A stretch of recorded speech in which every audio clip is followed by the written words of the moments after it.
Bah-weep-Graaaaagnah weep ninny bong. Of all the places in the universe, and you stumbled upon a man in a shirt. I'd just like to say for the record, everything you hear in the background noise is in fact Lucy City. That is because that is the topic of today's podcast. So let's just jump right in. What is Lucy City? Where did it all begin? All this stuff? Well, first off, it is my band, my musical project, whatever you want to call it in that realm. I'm just a man in a shirt. I just make music. I call it Lucy City. I throw it out there. And it all started back after I got home from a road trip and just living off the freedom and adrenaline from all of that. I just wanted it to keep going, and I always told people my whole life I was a musician, so this was, it was kind of like a put up or shut up. You can't go wrong, just start making music. And so I went on Amazon and bought a little keyboard. It came with Ignite software. That is currently what I use for making music still. I like it. It's very user friendly, especially compared to some other music softwares I've seen. It just seems a little more attuned to my brain. So that's what got me started making all of this music that you hear before us today. That was 4 years ago. Also 4 years ago, the name started. The name came from the word lucidity, which I was just into lucid dreaming and the idea of in your dreams you can't go wrong. There's no wrong answers. You just create, you just do, and there's no real consequences. There's nothing bad, and that's what I kind of tried to apply to the music as well. And then the end game was always just to make music and have fun with it. And that hasn't changed much in the last 4 years that I've noticed. A lot of people ask me what my process for making the music is. And it's a very interesting process. It started with me deciding this wasn't something I necessarily wanted to pursue live. Just how it was coming about making up songs it felt a little more electronic and it felt a little more DJ-ish, and I'm not myself really into DJs or their live shows for that matter, just sitting behind a turntable. I didn't want that to become of the music. So initially I threw out the concept of this will ever be played live. It just became just make whatever crazy music you can make, you never have to do it again. Was basically the idea. And so to me, the music itself has become a little bit like painting, is what I like to compare it to the most.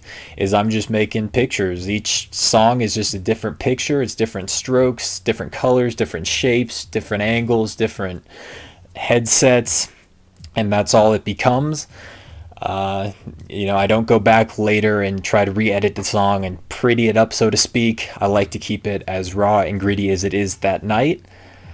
So a lot, how do I know when a song or project is finished comes up a lot, and it just, the steam of making it dies out in me, and it's just good where it's at, or it's not gonna quite make it past the small loop stages of the beginnings, which is a lot of times what it starts out is just different sounds working together, and then how can I make this into a more structured, a little more interesting of a song. And then when I know for sure it's over is after I put it on my phone. It's usually got a name at that point. A lot of times it's already in an album. It's just how I do. And I will walk and get it with fresh ears and listen to it as a different entity than it just being the icons on the screen and the sounds that I'm hearing through that. And a lot of times the song will just resonate and it'll stay there, and then we've got ourselves a finished product, at least in my opinion. Not much in the ways of mixing and mastering. That has never been anything I've really understood or pursued. When I first started releasing music, the hope was kind of people would hear the vision and help elevate it to where it needs to go and make those changes that needs to be just to make it sound a little bit bigger. 9 albums later, that hasn't quite happened, but I've just been having so much fun making music, and it's so interesting that I can't stop, and that's just where it's at right now. I have retired from music 3 times in the last 4 years, and it hasn't done me much good in the ways of quitting. As far as constructing the whole project, a lot of songs from a lot of the same time end up having similar vibes or traits, and so a lot of those go together, And so a lot of times an album's just, this is a conglomerate I made for this period of time. Though a lot of songs got lost in that wayside. And concepts for the albums, they all have their own concept. A story usually emerges while I'm re-listening to it, and just funny stuff that kind of comes up from the sounds and what it brings out in me. So through names and other things, they have their own stories. I will go more into that in another episode for sure. The artwork usually comes from me. It's usually just old pictures that I've taken out of my journal or some that I've drawn. I have some artist friends. I always ask for new art. I'm very sporadic when I release an album. So out of the blue, I will just say, today I'm releasing an album. And I just, in my head, that's what has to be done. And so a lot of times it's hard to get art day of, do you want a masterpiece you're going to throw out for this album right now? So a lot of the art just becomes something that I've drawn, or as of late, it was just the picture I took that day that I was going to release the album, because I needed something and I wanted to try to get a picture that looked very loosey, a little kooky, a little crazy, but also very pretty and has a lot of beautiful imagery in it. Another question I got was, at this point, and this is 4 years in, I just released my 9th album this weekend, at which point do you think you've had your best album / song, and is there ever a flag on your music horizon that's going to signal the end of Lucy? This one's interesting. I do believe you're only as good as your next album, and I know that my masterpiece will be the last one I ever make, but in my heart, 2014 is my favorite Lucy City album, and I don't think anything will ever top it. Just the emotional impact it had on me. It was there's something in the water in those days, and it just felt right making that album. It seems to be the most pretty of the Lucy City albums too. I think it's the most palatable from an outside source coming in. It's a good introduction to what could be of the city. As far as songs on that, I think the first 5 just work so well together and have such a vibe. I've always been a big fan of Pylon Chomp. I know that's a big one that people have heard and have heard good things about. So I got to give it to Pylon Chomp. It's a guilty pleasure song. And is there a flag on my music horizon that's going to signal the end of Lucy? Well, as I've stated, I've retired 3 times, so it doesn't seem likely. Originally, Lucy City was made on a laptop with a little piano keyboard, like I said. And then late last year, 2017, I had just finished making my 500th song. It was called Jungle Popcorn, and that's exactly what it sounded like, I guarantee you. But a weird thing happened where my little keyboard fell off my lap and broke. And it broke in a way that I could not repair it without like a soldering tool maybe or something. It just got way out of whack. And so there goes the life's blood there. And then, as crazy as it is, later that night my friend was over, and I was like, oh, you gotta listen to this Jungle Popcorn. It's just the greatest thing ever. I go to turn on my computer, it just is black. Black screen, nothing, not even trying to start up. And in my heart, I felt like something had just left, like it wasn't going to come back. Tried different chargers, different batteries, different things, different outlets, tried all I could. It was the end of the laptop era, it was the end of the keyboard. And that to me was really the end of Lucy, and I just kind of figured, okay, well, not a lot of people have heard or been vibing on the old stuff anyway, you might as well just throw in the towel there. I ended up getting an Alpha Smart 3000, greatest thing I ever got. There's a lot of poetry reminding me of the days of making music, and so there's that itch to be scratched again that I thought I kind of repressed and could get rid of, but I guess I can't. So after all that, I realized I still had Ignite software on an old desktop computer at my house. So I got it on there, and I have an Ableton pad with the buttons. It's got all the different buttons, the 64 grid or whatever with the circle buttons on the side, and that works with Ignite mostly. So I realized I could make music again. And though it's changed the landscape just very little bits, and a lot of things have to come out differently, I'm really happy with it. And it signaled to me the fact that whether for better or worse, Lucy City's gonna keep going, and I'm gonna keep making music as long as I keep enjoying it, and it's just keeping the blood flowing. Let's see here. A lot of people ask, would I ever add a singer? Or a lot of people that have heard Lucy City kind of say it would be a little better if there was a singer, not just instrumentals, because they get a little boring. I I would not mind adding singers by any means. I disagree with the earlier sentiment. I think Lucy City a lot sounds like video game music, maybe, or just kind of a background sort of music to have on that you can focus on and be like, okay, well, that sounds pretty cool. And then you can also focus on other things while it's playing, as we can see here while listening to some Lucy and talking on a podcast. How wild. So adding a singer would add a different element that I would try to incorporate like I do other elements in the songs. The songs just come up pretty organically. A lot of times they do start with just a drum kit, and I'd see how janked out I can make it, and then just kind of find an interesting beat and groove. I love beats that sound very kind of simple at first when you listen to it, but then when you got headphones on, you're really listening. It kind of takes some weird turns that kind of grooves your body in a way that you're like, wait, it's not quite what's supposed to happen, but it's not necessarily wrong. I like to see that music is a language. It's a beautiful language. There's a lot of great to music theory, but there's nothing wrong with slang as well. So somehow from that, we go back to, yes, I would always love to add a singer. It just hasn't really worked out yet. I have sang on a couple tracks, one unreleased, so look for those if you ever hack my old computer system and stuff. And that's the thing. When the laptop broke, I had lost all 500 masters of all those songs, which a lot of them, they were loops or not quite finished or didn't really have their way yet. But it was all lost, and you think to yourself, well, you're a musician. You should have been smart. You should have had a backup somewhere. And I, of course, did. But the backup broke 2 weeks earlier. The hard drive I had broke 2 weeks earlier, and I didn't get around to fixing it yet. So it all just worked out. I think that could probably be salvageable. I could probably get that back, I'll be real with you.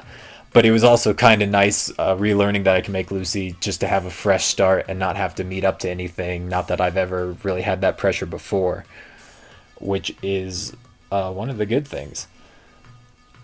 Why people ask, why do you continue to make music? And that's exactly why. I just like making these new sounds, these new landscapes, these new just ideas that people can maybe really, really dig. I always think when you're on YouTube and you just find an album that changes your life that you shouldn't have necessarily even ever heard, that's kind of why I make Lucy City, for people to find it and just be able to use it in hopefully a very constructive, creative, beautiful way. And that's why I continue. When I first started making music, one of the blessings was I said, you know what, I don't want to make money unless people want to pay money. I think pay if you want is the best route for musicians and fans of the musicians. That just bar none, hands down, that's how it should be in my opinion. So I never really made this about sales or anything, which would have killed the dream probably early, and I may have tried to make other sounds that sounded a little more familiar. And so I think I continued because it wasn't selling, so I didn't really have a sound or style or anybody to commit to. I could just keep making infinitely and doing whatever it is that I want to do in the city, and that just changes by the night. So we would continue through. I don't have the pressure. I never liked people that say, oh, well, we're making this album for the fans. That to me always just seemed lazy and cheap. Those always seem like the worst albums. They seem to try to guess what the fan wants. And I hope to never become that with Lucy City, because you became a fan if you did. And if you do, thank you, I love you. But if you did, it's because it just sounded a little different. Something new that you could come to and enjoy, and in different capacities. And another thing about the name, I like to tell people is, I like to think back in the day, the city was, I had a friend that kind of knew music more, and he would play with me. And I would consider him the city, and I was kind of Lucy. I was just this lost child in a whole city, just learning and exploring and finding anew. And that's kind of what the music is still. It's just it's an adventure through soundscapes and different lives and times. And that's why I think there's a little bit of something for everybody if you just give it a chance. Is there any musical regrets I have? Not per se. There is a song on 24 2014 I should have probably shut the intro down a little bit. A lot of times, making music, adding a lot of distortion or abrasion or distortions, all that kind of stuff. It feels good in the moment and it feels powerful in the moment, but then on playback or through different speakers, it just comes through as harsh and abrasive. So, unfortunately, that's how a song worked on 24 2014. I think the second half is way better, so unfortunately, I feel like it might scare people off of that song, which has one of my favorite things I've ever written. So that would be my only quote-unquote musical regret. The other musical regret would just be the fact that when I'm making the song, I name it one thing, and then when it becomes more album structured or just a real song, it gets a new name. I'm not very good at keeping notes at which is which, so a lot of stuff gets lost in that wayside, and that is something I keep saying I'll work on, but let's be real, I won't. See, I think I covered most everything, just kind of about Lucy and what it's all about. Yeah. People ask too if the name Lucy City was taken, what would my band name be? Recently, I've been calling it Rooster Cockburn City. I'm not a big Western fan. I just thought it was pretty funny, Rooster Cockburn City. It doesn't even rhyme. Maybe that's the joke. The real answer would be Behave or Behavior Self is one of the two names. Most likely Behave is what I would choose for a name. People also ask if I actually know how to play instruments, which I don't take offense to as much as I should. With Lucy, it's hard to tell a lot just because everything is made on the same keyboard, so you don't really get those real different elements. But I do consider myself a drummer by trade. I'm nothing special. I just like boogieing down for therapy, basically. In high school and stuff, I played a little bit of bass guitar, and then I started learning real guitar, but I've always just been about chugging power chords and just making kind of fun, silly stuff. There was a record of that in high school. I made like 5 songs, but they unfortunately got lost in the wayside. But hopefully, maybe one day I will get back onto the actual live recording of Lucy's City, which is in the future, and it's in the back of my mind. I've got a bigger keyboard sitting by my desk here to hopefully just come up with ideas and experience a different route that Lucy City can be taking all at this time. Another question is, if I was new to Lucy City, if I didn't make it, if I just stumbled upon it, would I enjoy it? Would I like it? And that's an interesting question. Because I think Lucy City, I can see the outsider view. It's a little hard to get into. It doesn't sound quite right. It's my opinion that if you want it to sound clean and pretty like the other songs, go listen to the other songs. This is just my interpretation, and it sounds exactly like it's supposed to.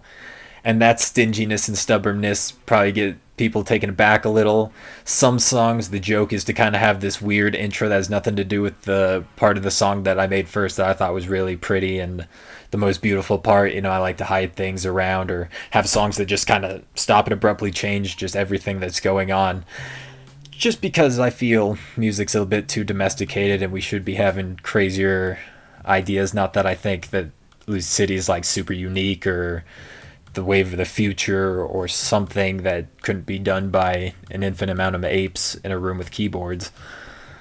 It's just, to me, it's fresh, it's a little fun, it's a little kooky, and it's what it's supposed to be. I mean, take it or leave it. Take all the genre out of it, it sounds like Lucy City. That's what it's supposed to be. It's lucid, there's no wrong answers. You can't release anything good or bad per se. You can only release a song, and that's all I've done is release songs and albums. Whether they're good or bad is based on the user interpretation, and whichever way it goes, I'm just glad people are listening, and I hope it keeps growing and other people can find it and find something good in it and something to look forward to. Uh, that's the greatest thing, to like the band and the music you're making. Is whenever you need a new album or some pick me up, you got it right there. I don't have to deal with labels. People ask if I ever would like sign off to a label, what have you, and I just don't think that's for me and music. I like my music where it's at. I like it being free. I like anybody can use it as long as it's, not if it's making tons and tons of money for bad corporations or something, that's not really cool. But if I could just get it in the hands of people that need it, cell phone app designers, if you ever need some music, take it. YouTubers, if you ever need some music, just take it. I just want credit. I just wanted it to say Lucy City. I just want people to know what the language is for what you are hearing right now. And so yeah, that's basically the takeaway from all this. I just released my 9th album, March 25th, 26th, whatever Saturday was. Friday? I think I released it Friday. Decatect. The name at the time was just the perfect word that I had found, meaning not giving yourself emotionally away because you expect something to fail. And I just thought it was such a good word for such a good time of the obscurity that is Lucy. And that's basically it. If you're listening to this, the albums are all available over at Bandcamp. Just look up Lucy City, look up just a little redheaded painting. Thank you so much if you do. Just, I don't really want your money at all. I just want your ears. And if you dance, that's the best currency that we have as humans, and we need to use it more. So thank you for listening to me pander about Lucy. And I just thought for fun I would make a quick top 10 list of my favorite albums. Kind of give a flavor of things. It's not in real order. Maybe it is. It's near there. First we got Food by MF Doom. That's just the best album, hands down. If you disagree, you haven't really heard it. It's a classic. That one's definitely number one no matter what through all of this. Next one on my list is Through the Looking Glass by Midori Takada. What a beautiful, beautiful album. One of those albums, the first time you hear it, you just know it's something special and something that you're going to cherish for a long time, and you just can't hear it enough in the first listen. And then we jump to Plastic Beach by Gorillaz. Gorillaz is one of my all-time favorite bands. Plastic Beach, the representation, it just... right album at the right time for me when I discovered it, and every song on it was just massively great. On Melancholy Hill, it changed my whole idea of what music is and can be. No joke there. Next one is An Innocent Man by Billy Joel. I think Billy Joel's probably the best songwriter in the world. His songs are always fun. There's good messages, there's good singing, just good fun vibes that make us dance a little bit. An Innocent Man's got some really good upbeat songs and a little bit of doo-wop, which I think the world also could use a little bit more of these days. We need to quit saying that the old styles are old, and we need to bring back some of that stuff. It's some good stuff. Maybe it already has and I haven't found it. Let me know about me. I also want to hear about you. That's another thing about Lucy, is I have met other artists, whether it be musicians, painters, drawers. I met a lot of other people, and it's good to talk craft with people who are passionate about what they're doing. I think that's what we like as humans, to see in another human, is passion and productivity and positivity. And so Lucy City's taking me through the city. It's taking me through all these artists, and good for them for that. Now, after that brief intermission, we go to Maiden Heights. I'm just giving their self-titled album major props. All of their music is top tier, top level. Just really good beats, and probably one of the most beautiful voices I've ever heard. Maybe the most beautiful voice I've ever heard. Shout out to her, she's amazing. Next is To Pimp a Butterfly, Kendrick Lamar. That was an album that, again, just the right time. It hit me so perfectly, and it's such a beautiful album. So moving and fluid, and really good lyrics and messages and things to think about that we don't necessarily allow ourselves to. Then we move on to Migration by Bonobo. This one, I chose Migration just because not to say it again, but the right place, right time. It just became a good mainstay in my mix. It was the first one since I've gotten into him that he's released, so I think I really vibed to it and bid on the fact that there's new music by this guy I had just been listening to, and it was just killing it. Next one is Fox, self-titled album. The band is PHOX. Just a fun, good, sweet sounding band. Another great female talent singer. Another really good one. Next we got Burst Apart by the Antlers. Great singing all around on that one. Great instruments, great mood, great vibe. Definitely, it's one of those music. It puts you in the same vibe every time. You know what I mean? It just you feel this. You feel it every time because it's so real and raw and in the room with you. Now the next one for my last one. This one was subject to debate. Recently, I've gotten into Heilung and their album Lifa, the live album. I'm sorry for mispronouncing that. Beautiful album, some Viking music, really good, really powerful. So I like that. And then I maybe give it Angelique Kidjo, the album A, if I'm pronouncing that right, from '94. A really great album. Those would be the debate, but recently I got back into 9 Inch Nails. And it had been 10 years since I had heard this album. But once I was listening to it, I was like, I probably owe 9 Inch Nails a little credit because it's got a lot of the vibes I like to hear in myself and my music, and a lot of things I like to hear. It just kind of branches off that. So it's Ghosts by 9 Inch Nails, just their instrumental album. It was fantastic cover to cover. Puts you in a good vibe, good mood. And yeah, that Gorillaz and 9 Inch Nails I probably owe a lot to. Gorillaz maybe a little more, I feel. Sometimes I feel I sound like them, not to be too grandiose. They're really good. Alright, well, we made it through our first episode of A Man in a Shirt. That's just what this is. We'll cover other topics in the future. Working on other projects artistically. Got some comic books I'm working on. Working on writing a television show, perhaps. A lot of other crazy things coming through. I've got some friends who are artists who are going to come through and talk with me. For the love of pub, we're going to learn what that means. That's going to be great. So hopefully you stick with this if you found it. Maybe you'll find another episode later and you'll look back at how great this episode was and how it's all been downhill since. Well, anyway, Bah-weep-Graaaaagnah bong. See y'all later.